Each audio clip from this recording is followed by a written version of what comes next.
amada e querida. Ontem, quando o Joel passou que você queria o DataSUS, eu só me lembrei da mãe Geralda, né? Eu falei, mãe Geralda vai estar lá bem contente de ver a nossa irmã vindo olhar o presente que foi nos dado por Deus e pelo homem. Que Deus te abençoe. Bom trabalho. Até 11. Meus irmãos, que a gente possa bem receber as bênçãos de Deus, né, que com certeza fluem sobre nós e que a espiritualidade responsável pela casa, né, prepara. Nós trazemos o abraço do Centro Espírita Fraternal Teresa d'Ávila, que é um braço do Centro Espírita Leão Denis na Tijuca, nesse momento de confraternização através do estudo da doutrina espírita, não é? Nós temos um tema grande, só para a gente colocar. O tema de hoje nós trabalhamos em 3 dias no encontro do Livro dos Espíritos do ano passado. Só de colocar a profundidade da coisa, né? E a gente vai tentar, aqui correndinho, né, passar alguma coisa, mas é profundo. E daí a necessidade sempre do estudo. E quando eu falo da gente aproveitar o ambiente que é preparado, né, a gente fala isso. O Wagner começou falando um pouco disso, que é a casa espírita, né? Que a gente, às vezes, pensa na casa espírita como um ponte. É um lugar que eu vou, né? E ali eu encontro pessoas, e ali eu resolvo coisas, mas é muito além de qualquer coisa dessa, gente. Porque, com certeza, as coisas nossas, elas vão passar. Elas vão passar. Às vezes a gente vive uma vida inteirinha sem pensar que tudo que é material é transitório, por mais que nos empolgue, é transitório. Hoje mesmo, a gente se preocupava, né? Porque o Teresa d'Ávila, ele fez 20 anos no Natal. Ele começou no trabalho assistencial, né? Virar centro, 20 anos no Natal. E, no ano passado, foi que nós conseguimos uma sede própria. Ele funcionou no terraço da nossa casa por 19 anos.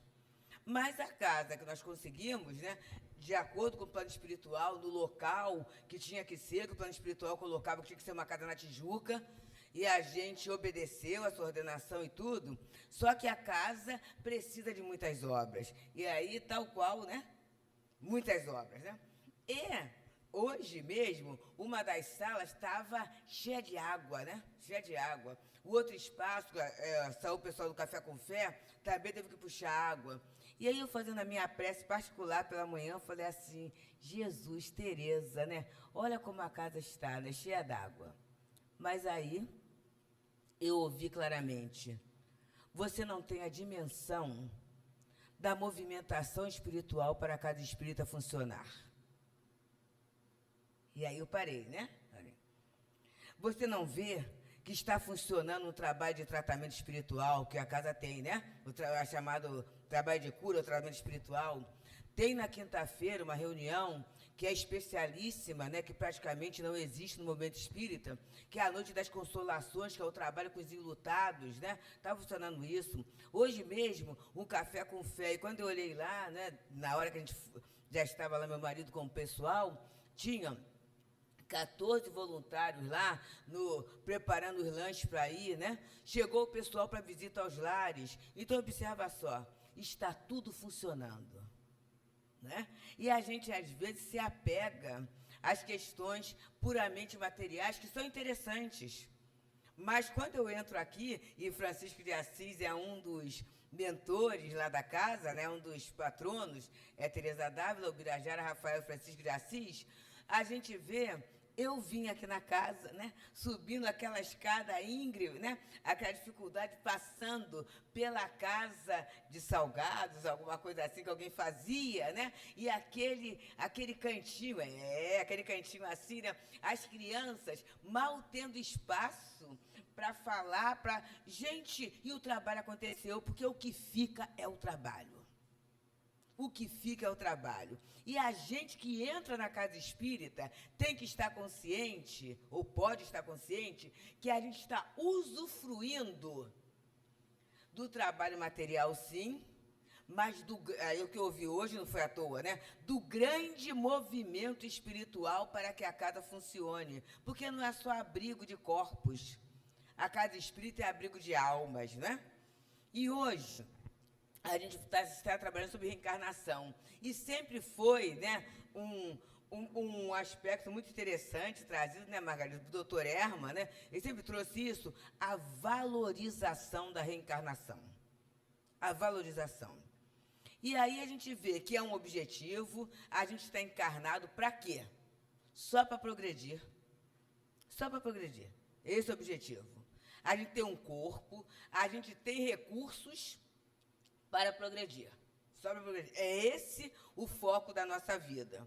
E o que é progredir? É tornar-se um pouco melhor. Não melhor que o outro, mas movimentar as potências da nossa alma para caminharmos para frente. Não é? É isso. E aí a reencarnação ela vai trazendo aspectos, ela vai trazendo desafios. E um dos desafios é desencarnação de criança. Quem é que não aperta no noticiário de ontem, né?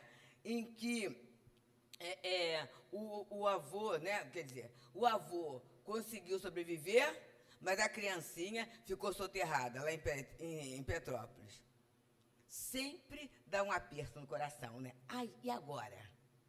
E a doutrina espírita, ela vem para resolver todas as nossas questões. É todas, gente. Às vezes eu começo a procurar resposta em outros setores. É um direito que eu tenho, é o uso do livre-arbítrio.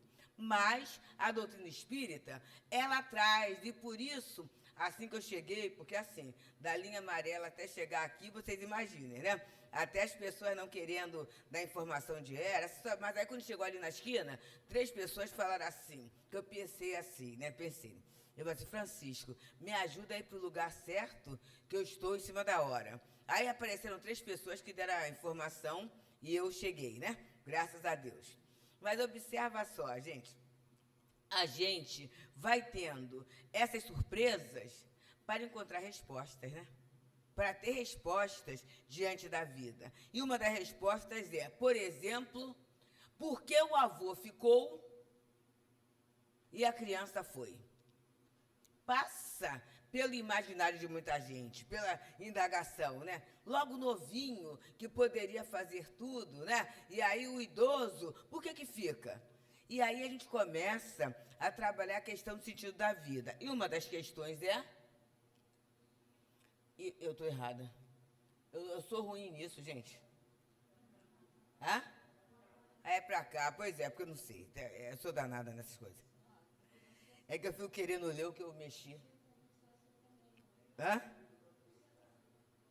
Ah, já está indo, tá? Então, a gente vai... Eu vou de gogó, gente, que Kardec não tinha mídia.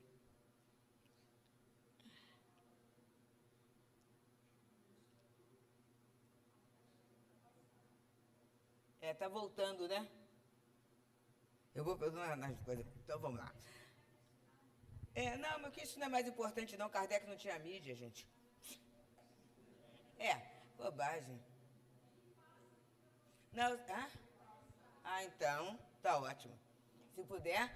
Então, a gente encontra, dentro de tudo isso, a questão da sorte da criança. O bebezinho, a criança de 2 anos que desencarnou. O que é dela na vida espiritual?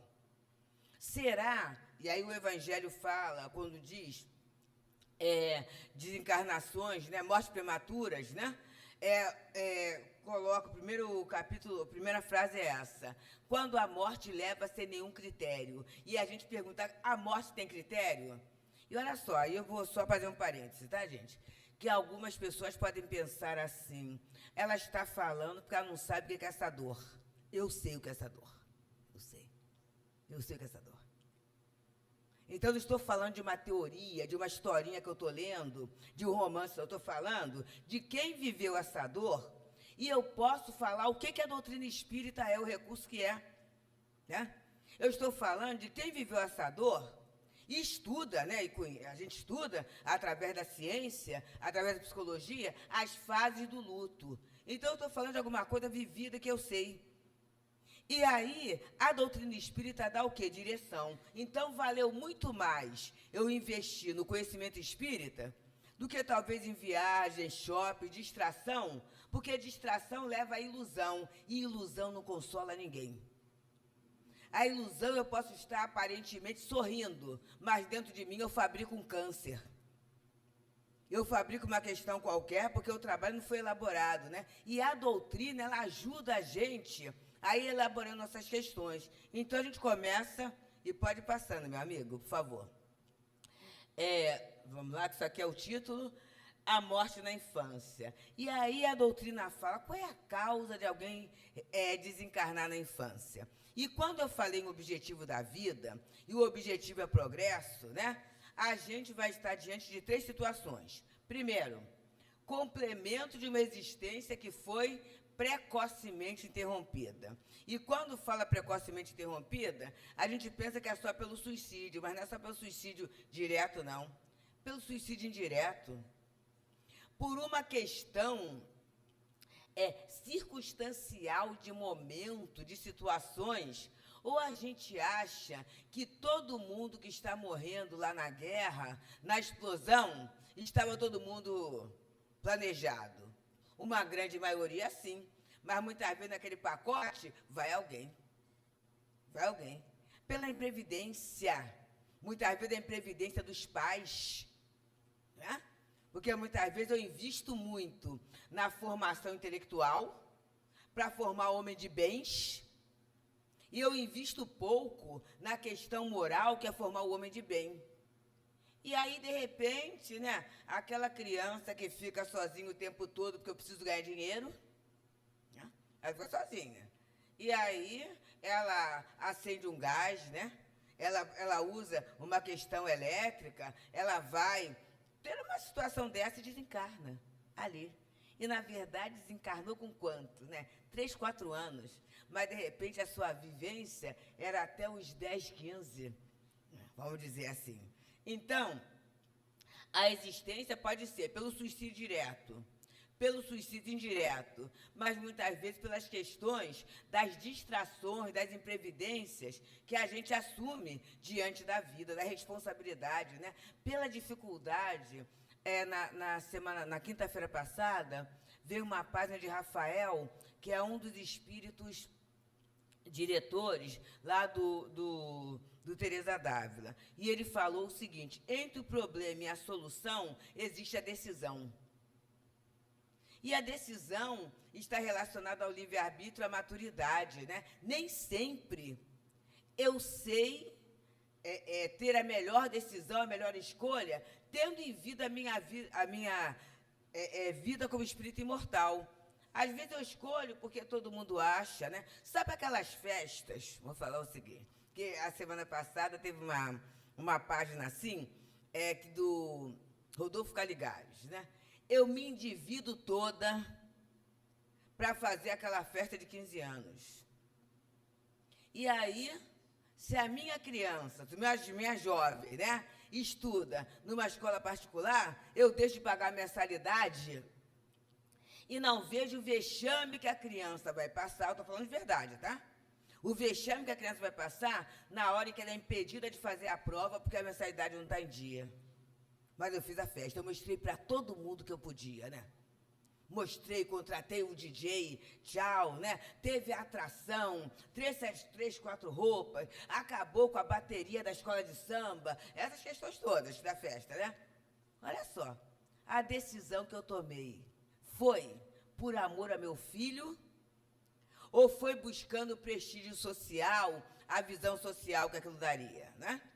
Então, muitas vezes, e esse tipo, aí começa, né?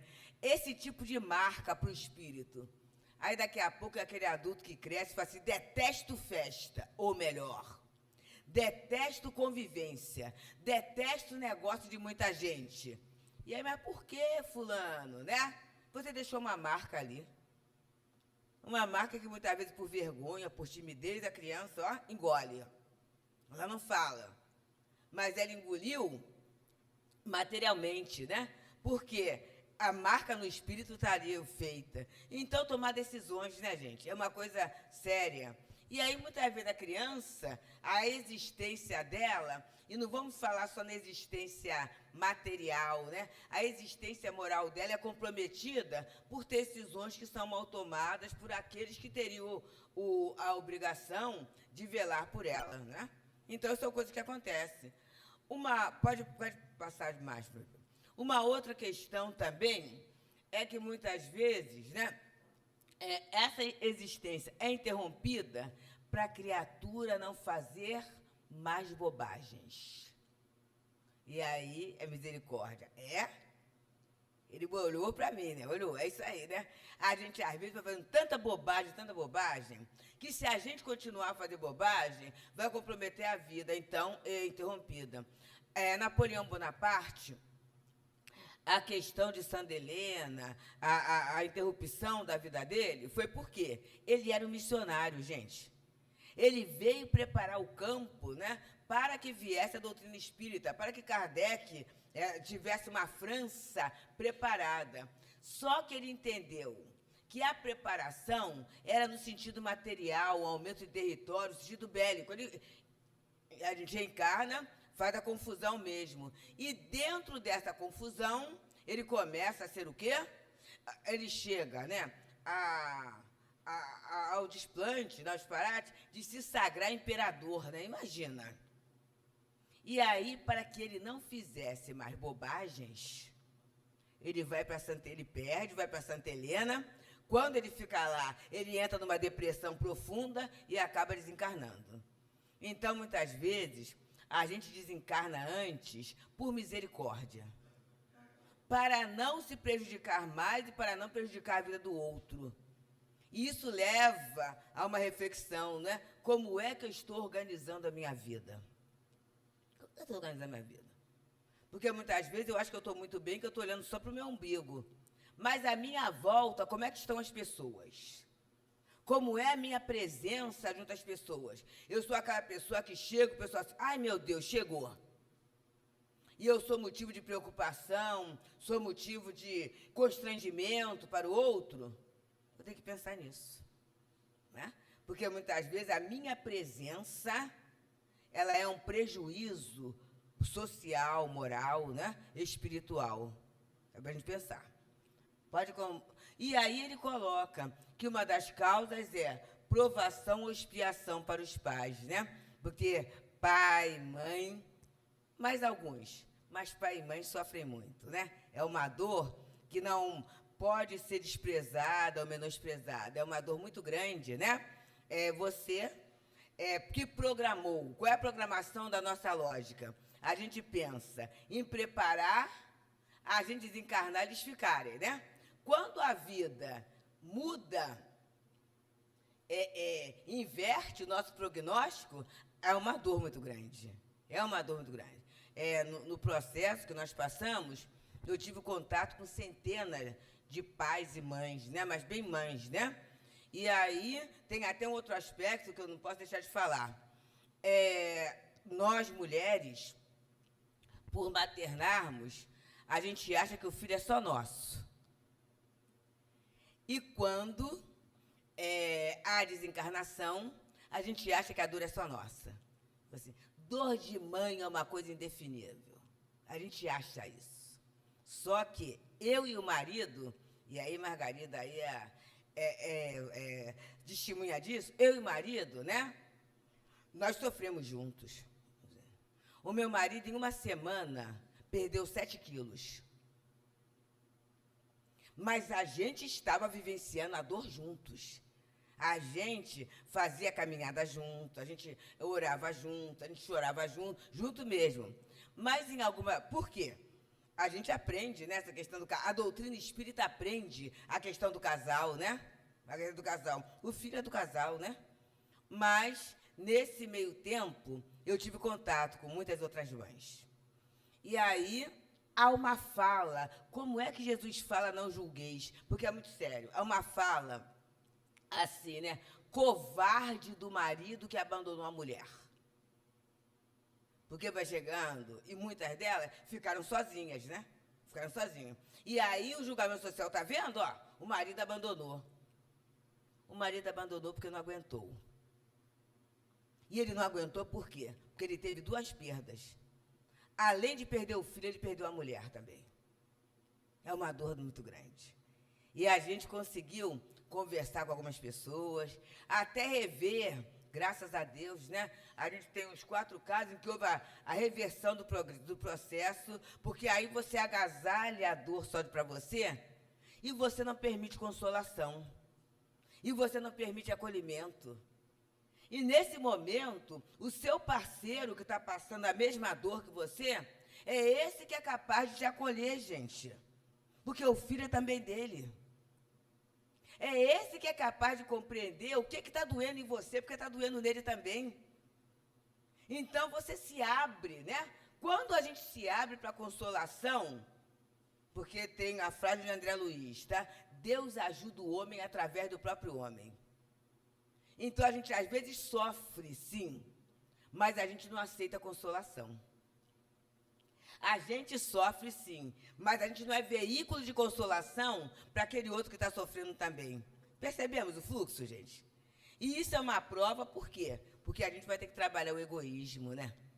A gente vai ter que trabalhar a humildade, a submissão à vontade de Deus, né? A vontade de Deus é melhor do que a minha.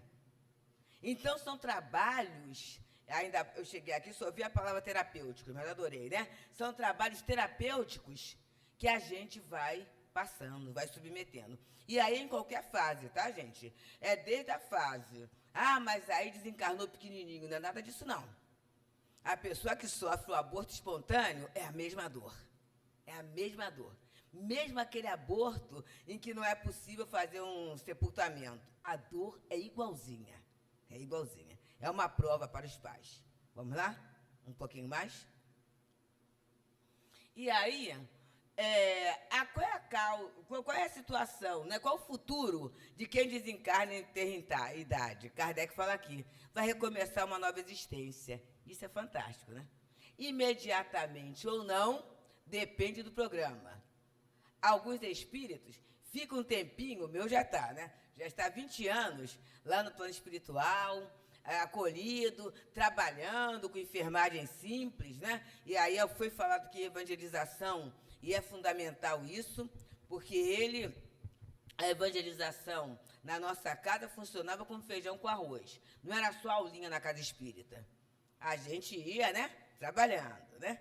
E aí desencarna. Então, o plano espiritual coloca que ele estava em enfermagem simples, junto a jovens, ele desencarnou com 20 anos, a jovens que haviam desencarnado, né? Precocemente. E aí o plano espiritual fala 3 coisas que eu faço questão de distribuir, compartilhar com a gente, para a gente ver a importância da evangelização. Porque, às vezes, eu torço muito pela cultura acadêmica. E a gente sabe que a criatura culta, sem moralidade, o que ela é capaz de fazer? Tá? Os poderosos aí do planeta, que estão engendrando guerras, né? Mortandade, são todos extremamente cultos. Extremamente estratégicos. Mas a moral, ó, embaixo. Né? Então, nesse movimento todo, o plano espiritual falou, primeiro, né, pela facilidade de comunicação. Não, desculpa, primeiro foi isso. Primeiro, pelo conhecimento da doutrina espírita. Ele aprendeu na evangelização, né? E a gente acha que a criança está só brincando. Não está brincando, não. Ela está armazenando conteúdo, né?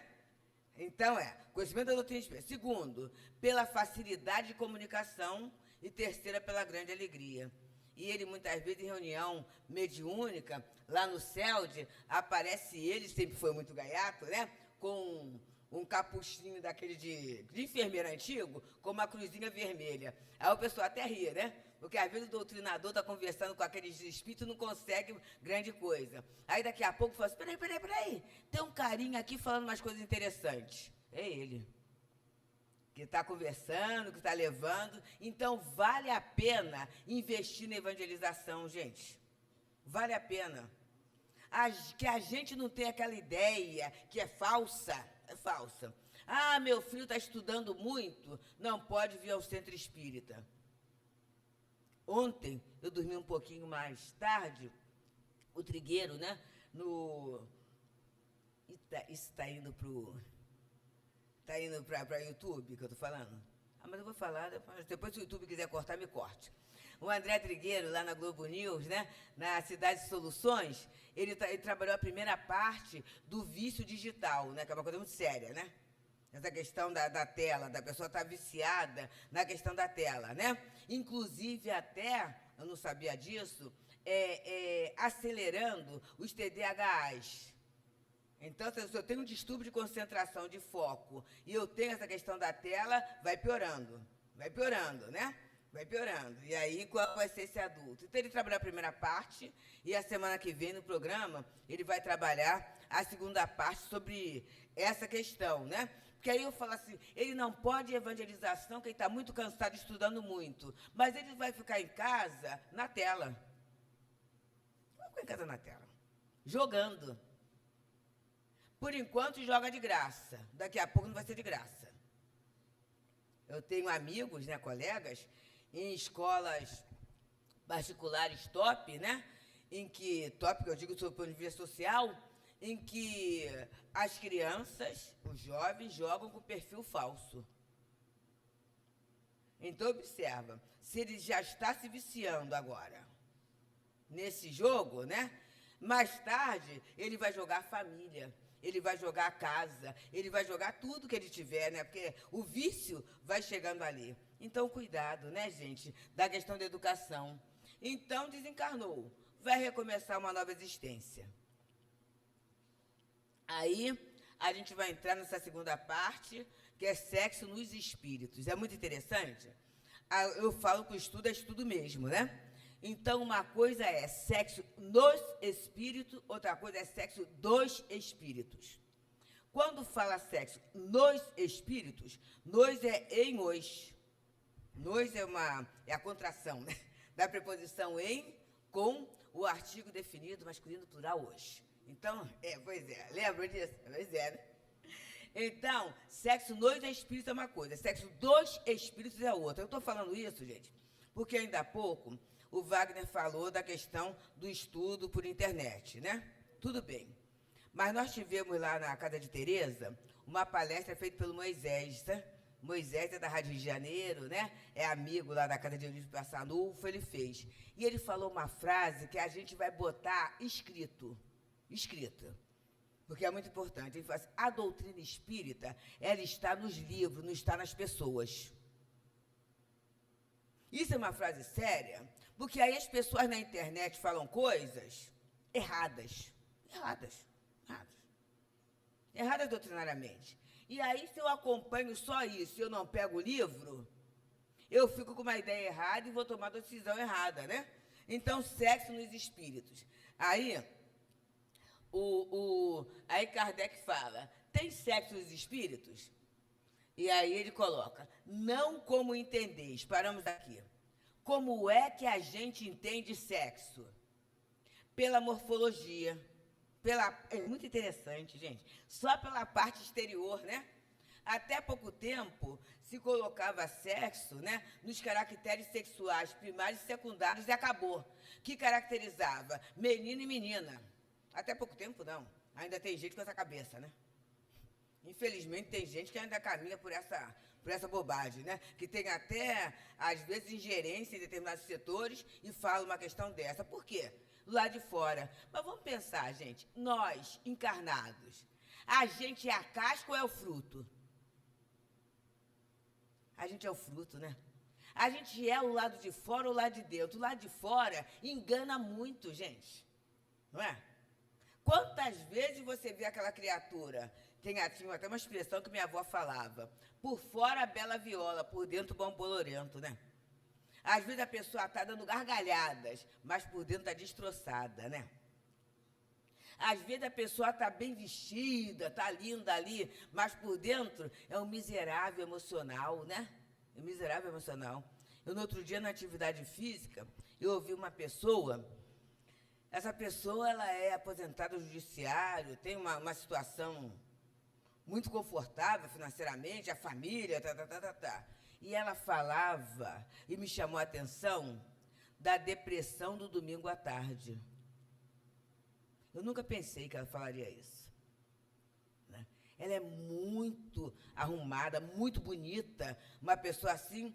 E ela fala assim, pois é, domingo à tarde, eu fico pensando assim, o que é que as minhas colegas de turma devem estar fazendo? Chamei a atenção. Eu, como vou sair daqui, né? Vou para casa da minha mãe. Eu falo que eu continuo indo para casa da minha mãe. Minha mãe desencarnou, vai fazer 2 anos, mas a gente tem esse hábito, né? A família junta, tudo isso, né? E até pelo próprio trabalho que se tem, eu nunca senti isso. Mas tem gente que sente. E, aparentemente, você falaria assim, alguém que está contemplada, né? É alguém que pode ir para onde quiser. Mas olha a solidão, o vazio emocional. Eu prestei atenção nisso e até vou passar um vídeo, a gente vai conversar com um videozinho, ter alguma coisa, né? Para a gente não é o que aparenta. Então, os espíritos falam, tem sexo dos espíritos, quer dizer, não é como a gente entende, essa parte externa. Pode caminhar mais um pouquinho, meu amigo? Então, são os mesmos espíritos que animam homens e mulheres. Mas antes disso, ele fala uma coisa aqui. Por quê? O sexo depende da organização. E nós paramos e fizemos eu acho, né? Pelo menos o público que assistiu o encontro, as pessoas adoraram a abordagem. Porque o que é a organização? Eu estou com a mesa assim, não é? Esta é a única possibilidade de arrumar uma mesa? Não. Eu posso botar esse livro aqui, eu posso botar esse copo aqui, eu posso botar, dependendo de quem está usando, a gente organiza, né? E organização de experiências. Estamos aqui agora. Cada um de nós está organizando essa manhã de domingo do seu jeitinho. Do seu jeitinho. Cada um. Se a gente, no final, fizesse uma roda para falar assim, como é que foi a sua manhã de domingo? Ah, eu acordei, fiz isso, assim, assim, assim, fui para o centro. E já fui para o centro pensando, quando eu sair, eu vou ao mercado, eu vou à feira, eu vou isso, cada um tem um jeito. Vai ter gente que vai guardar um pedacinho, outro vai guardar outro. E assim a gente pode estar no mesmo ambiente, vivendo o mesmo momento histórico, mas cada um vai levar dali a experiência organizada do seu jeito. E aí, o que isso tem a ver com sexo? A gente reencarna. A gente reencarna, o corpo vai ter uma forma, uma configuração, mas cada um vai usar, vai se apropriar do corpo de acordo com o seu conteúdo. É isso que vai... E aí vai depender. Vai depender. Nós tínhamos, né? Atividades, bem, essa atividade é prioritariamente masculina, que é da força. Mas nós temos mulheres que são muito fortes. Eu, particularmente, posso falar isso, tá, gente? Eu faço atividade física, então, às vezes, o pessoal, não segura não, Deus. Eu seguro, claro que se eu seguro barra, se eu seguro halter, tudo isso, é claro que eu consigo segurar a bolsa, um pacote e tudo, porque o meu corpo está treinado para isso, né? Eu tenho resistência, né?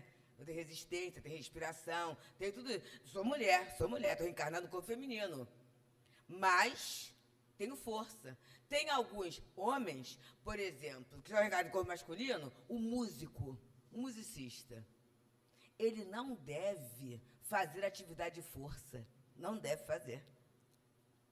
Porque exige, né, a atividade de força, você vai ter mãos mais fortes, né? Você vai trabalhar com articulações, você vai trabalhar com tudo isso, né? E aí, mesmo que seja atividade de sopro, né? Mas na hora de você pegar, se você fizer com mais força, o som vai sair mais grave, mais agudo, não vai dar. Na hora de você fazer um ritmo, né? No violão, vai ser diferenciado também, né? Então, observa só, naquela experiência, ele pode estar no corpo masculino, mas vai exigir a delicadeza a mesma de um cirurgião. O cirurgião, ele não pode ter mão forte. Ele vai ter que ter o movimento de pinça, os movimentos ultra finos, ultra leves. E quanto mais leve for, mais perfeito vai ser o corte, né? Mais perfeito vai ser a sutura. Percebemos, gente? Eu estou falando porque, à medida que a humanidade vai avançando, essas polarizações tendem a diminuir. Por quê? Porque a gente vai reencarnando mais. E, à medida que a gente reencarna mais, a gente vai vivendo experiências múltiplas. Chega um momento, e aí essa questão, são os mesmos espíritos que animam os homens e as mulheres? Passa para o outro, meu querido, por favor. Cada sexo lhe proporciona provações e deveres especiais, né?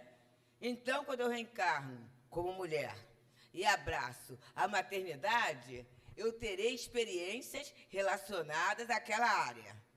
Quando eu reencarno como homem e tenho as atividades tais, eu vou ter experiência naquela área. Mas quando a gente vai trocando, né? E ora eu reencarno como homem, ora eu reencarno como mulher, eu posso ser, por exemplo, desculpa os meninos, as grandes executivas. São mulheres, né? São mulheres, tem até que se vestir, se apresentar de uma forma pomposa, mas o pensamento lógico é pá, pá, pá, pá, pá. É muito rápido. Temos uma empresa, quando o Wagner Assis falou aqui, da questão do Frei Luiz, né? Então, observa só, estava o Frei Luiz caminhando. Aí, foi desencarnando todo mundo, né? Desencarnou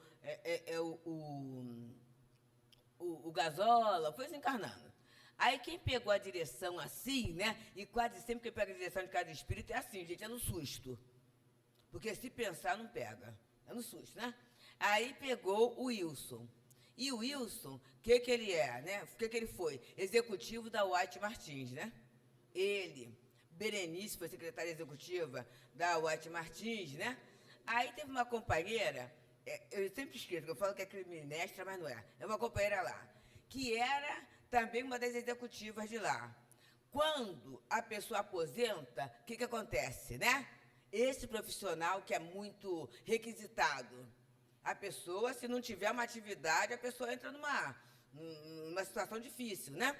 E aí, ela se aposentou também. Aí o Wilson já estava lá no Frei, né?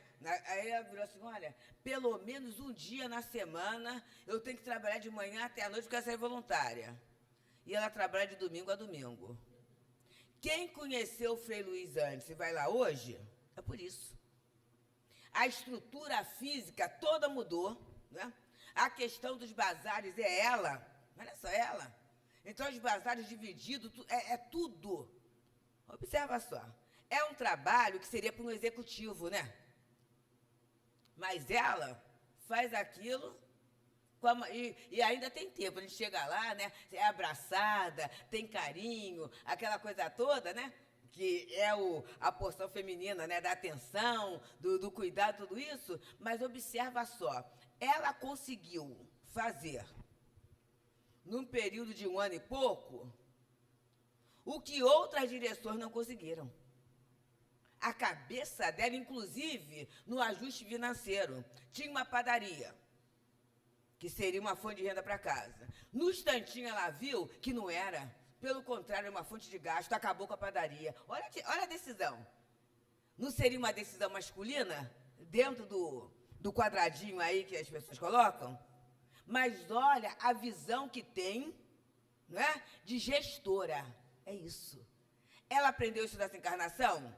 Ela exercitou nessa encarnação, mas ela já trazia. E isso foi comprovado por quê? Numa empresa multinacional, né, gente, que é um funil, né? É uma exigência. Percebemos, gente? Então, a reencarnação faz a gente... E aí tem um espírito que fala isso para mim, que eu adoro. Ele diz o seguinte, a gente reencarna para ser competente. Em qualquer área, gente. Que às vezes eu acho que ser competente é isso, é aquilo, aquilo outro. Não, eu tenho que aprender a administrar a minha vida. E o estudo da doutrina dessa competência. Não dá para eu ser a coitadinha, coitada de mim, sou espírito imperfeito. Isso aí é discurso que já está fora de moda. Sou imperfeita, aliás, a gente até trocou lá no CELD, né, com a juventude. Sou perfectível. É diferente, né? Porque imperfeito dá a ideia que eu estou ali pregadinha e por causa disso eu não posso fazer nada. Quando eu falo perfectível, eu tenho que ver como é que eu estou usando o meu corpo, como é que eu estou usando o meu tempo e como eu estou gastando o meu fluido. É minha vida. É minha vida, gente. É minha vida. Se eu quero ficar mimimi, essa coisa toda, é minha vida que eu estou jogando fora. Ou eu estou aproveitando. Tá? Vamos mais um pouquinho? Não vai dar para eu trabalhar isso, porque o tempo está passando. Vamos lá.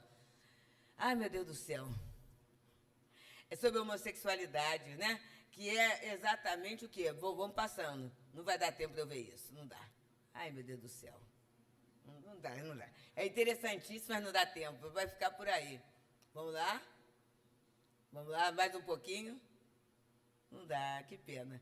Porque assim, gente, isso é interessante, reflexão, né? Sobre a homossexualidade, uma experiência dolorosa, né, para o espírito. Por quê? Eu venho num corpo que eu não me encontro nele, né? E aí, as tendências minhas ficam complicadas. É uma experiência de dor para o espírito. E eu digo de dor para o espírito porque, graças a Deus, gente, a doutrina, para mim, ela não fica só no livro, não. Tá? Graças a Deus, pelo trabalho, eu tenho convívio, tenho contato com as pessoas. Isso é muito interessante mesmo. E quando você tem contato, né, com muitos companheiros e companheiras homossexuais, eles colocam, né, da dificuldade que é a inadequação do corpo. Por quê? A questão está na cabeça, não está no corpo, né, gente? Então, a cabeça pensa de um jeito, o corpo responde de outro, e aí como é que eu fico? E a doutrina espírita, e também as doutrinas, né, as religiões de matrizes africanas, elas têm essa questão do grande acolhimento. Diferentemente de algumas situações, de algumas outras doutrinas, né, ligadas ao protestantismo, que falam em cura. O outro não está doente, o outro não está doente, não. O outro está inadaptado, vivendo uma situação difícil. Assim como muitas vezes eu não me adapto à pobreza que eu reencarnei. Eu não me adapto ao local em que eu sou chamado a viver. Olha só, tem várias inadaptações na vida da gente. A família que eu estou ali, a gente está inadaptado também. Cada um de nós tem a sua dificuldade, né? E é uma provação, por quê? Porque eu vou ter que aprender a trabalhar com aquilo. Então, essa dor nos faz melhores. Então, observa, uma coisa é a dor, né? É a questão de quem está vivendo aquela reencarnação. Outra coisa é a minha postura de não julgamento. Não julguei, Jesus falou. Porque muitas vezes é pela minha língua grande que mais tarde eu vou ter que passar pela prova para ver o quanto dói, né? Aí, quando eu passo, eu falo assim, então dói mesmo, né? Não precisa ser assim, né? Jesus colocou, meus discípulos serão reconhecidos por muitos se amarem. Jesus acolhe Madalena. Jesus acolhe a samaritana, que era adúltera, né? Jesus acolhe toda história. Jesus acolhe Zaqueu. Ele nos ensinou como tem que fazer. Mas a gente, muitas vezes, em nome dele, a gente faz absurdos. Absurdos. Em nome da doutrina, a gente comete absurdo. É muito cuidado, né, gente? Muito cuidado. Aí Francisco fala, Senhor, fazer que eu procure mais, né? Compreender do que ser compreendido. Compreender. E para compreender, eu tenho que estudar. Se eu não consigo compreender estudando, que eu pelo menos comece no meu exercício de amor. É interessante. Vamos lá, meu filho? Tem um minutinho. Vamos lá. Aí, parentesco e filiação, né? A gente sabe, né?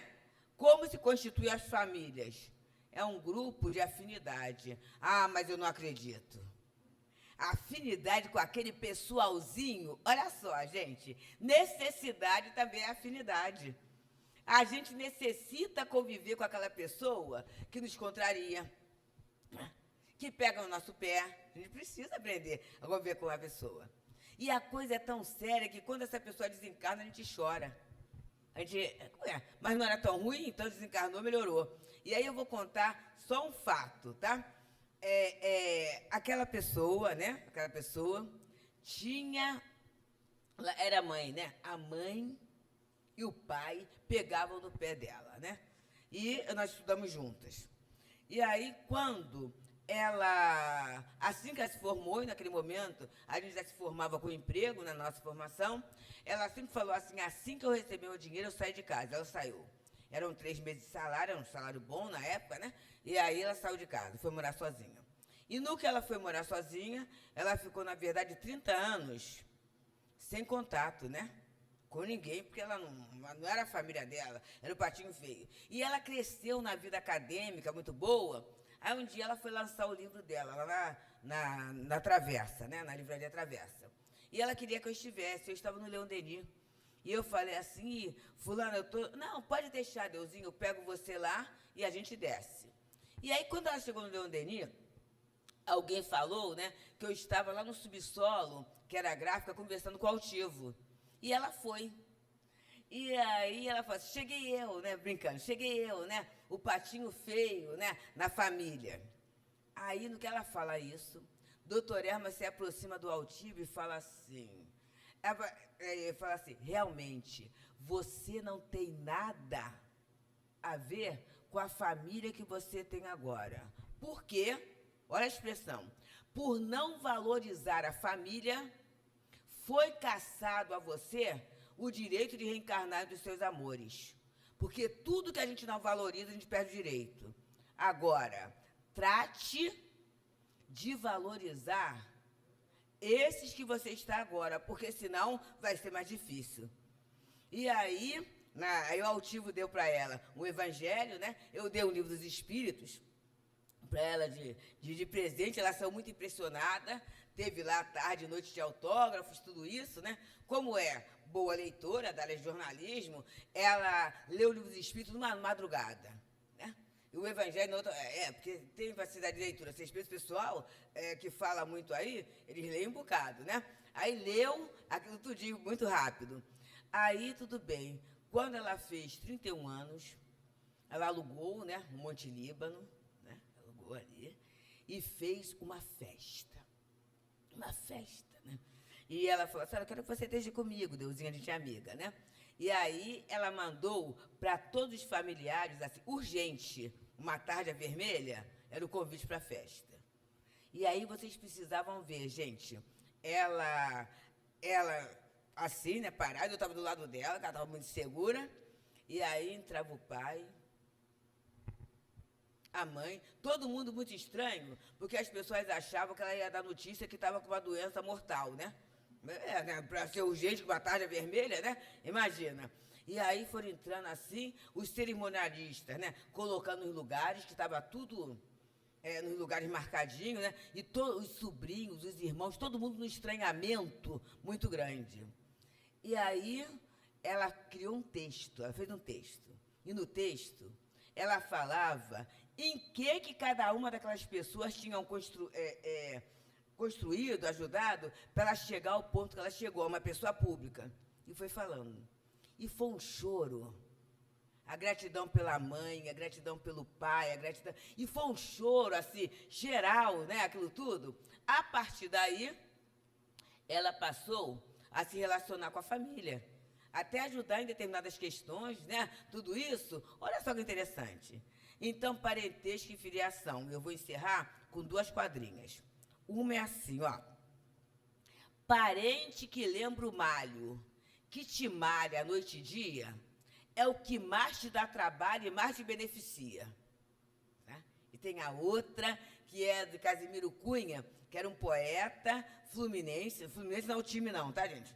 Governo do Estado do Rio. Poeta fluminense cego. Ele fala, essa eu acho excelente. Existe algo na vida que amansa a alma da gente. 2 pontos. Inimigo reencarnado com o nome de parente.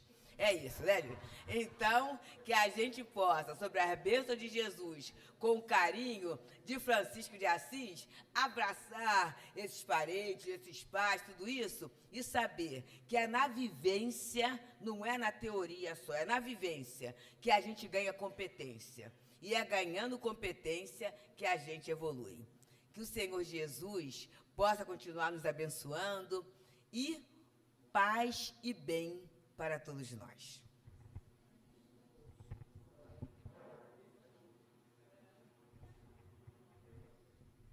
Obrigada, amiga.